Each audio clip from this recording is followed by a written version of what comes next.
नमस्कार दोस्तों, मैं राहुल गिरी आप सभी का एक बार फिर से अपने YouTube चैनल जीएस की फैक्ट्री में आप सभी का स्वागत करता हूं। आज हम लोग एक क्वेश्चन के माध्यम से एक टॉपिक को समझने का प्रयास करेंगे और क्वेश्चन है कि राष्ट्रीय अनुसूचित जाति आयोग की नियुक्ति कैसे की जाती है या किसके द्वारा की जाती है।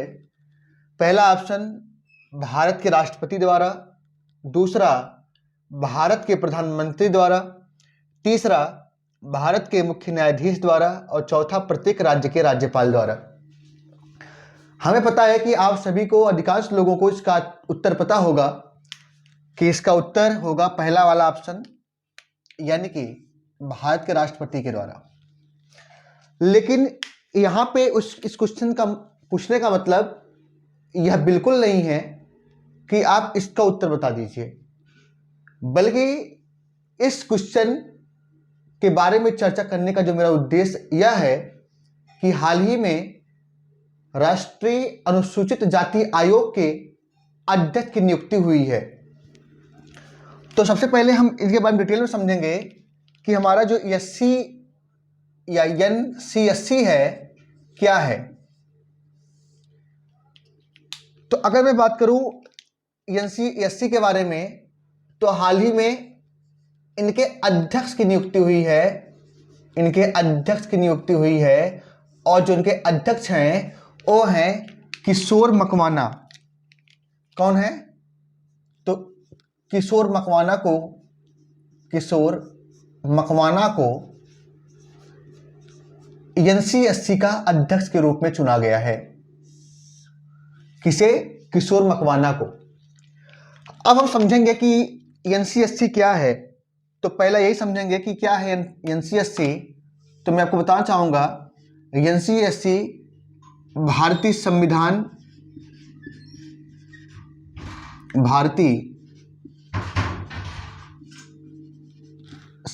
का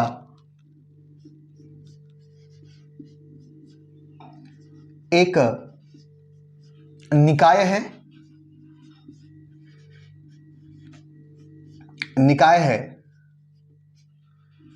जिसके बारे में उल्लेख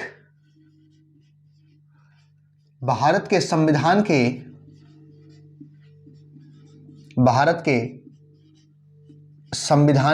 अनुच्छेद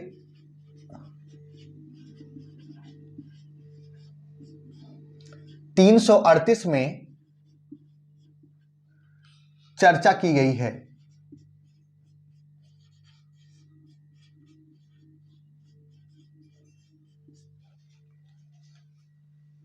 तो पहली बात, एनसीएससी क्या है? एक सामाजिक निकाय है। चर्चा कहाँ किया गया संविधान में? तो अनुच्छेद 338 में।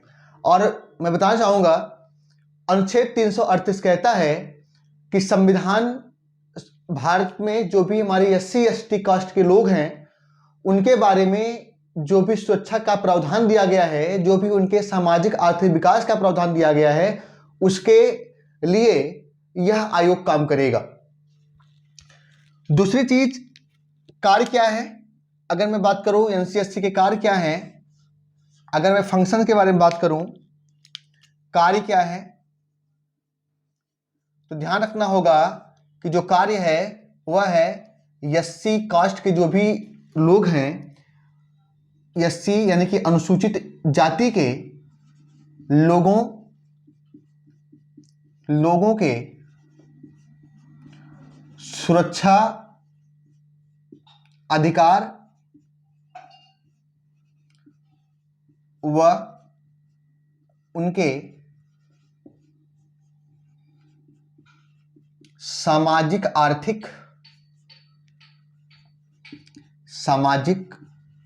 आर्थिक विकास के बारे में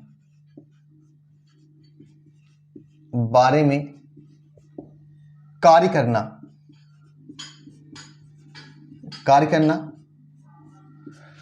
दूसरा काम याद रखना कि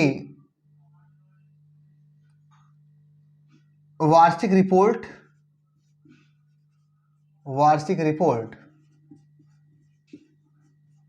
राष्ट्रपति को राष्ट्रपति को भेजते रहना, यानी कि एक वर्ष में SC ST के लोगों को या SC के लोगों को उनके सामाजिक, उनके आर्थिक विकास के लिए क्या काम किया गया है, इस आयोग के द्वारा राष्ट्रपति के पास उस रिपोर्ट को प्रत्येक वर्ष भेजा जाता है। अब हम देखेंगे कि संरचना क्या है, SC ST का संरचना क्या है। संरचना, तो संरचना में एक अध्यक्ष होते हैं, एक अध्यक्ष, एक उपाध्यक्ष होते हैं और 3 सदस्य होते हैं, और 3 अन्य सदस्य होते हैं।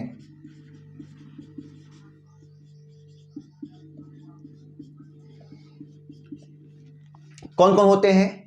एक अध्यक्ष होते हैं, एक उपाध्यक्ष होते हैं और 3 इसके अलग अलग और अन्य सदस्य होते हैं।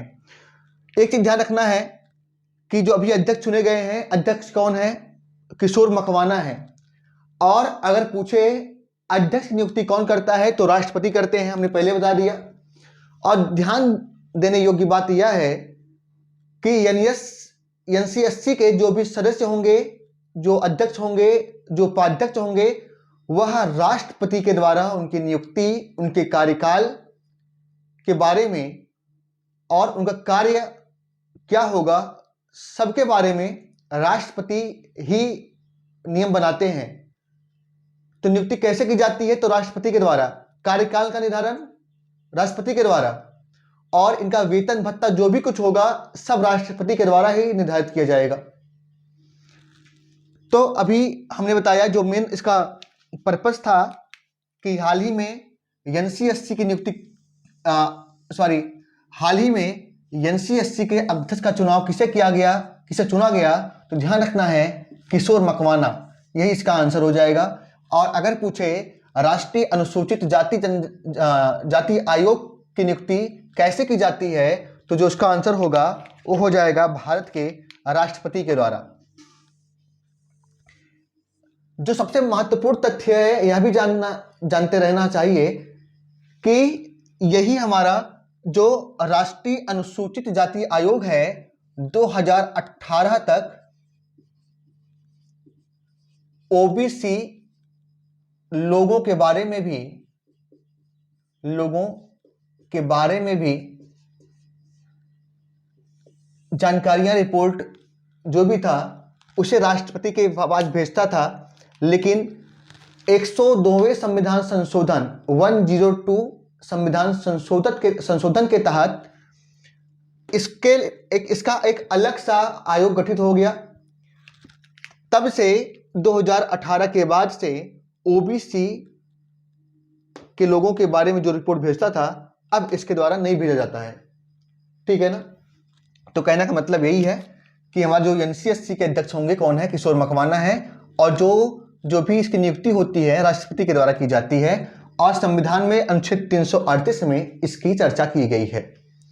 उम्मीद करते हैं कि यह टॉपिक आपको समझ में आया होगा। अब हम लोग मिलेंगे नए वीडियो में, तब तक के लिए धन्यवाद।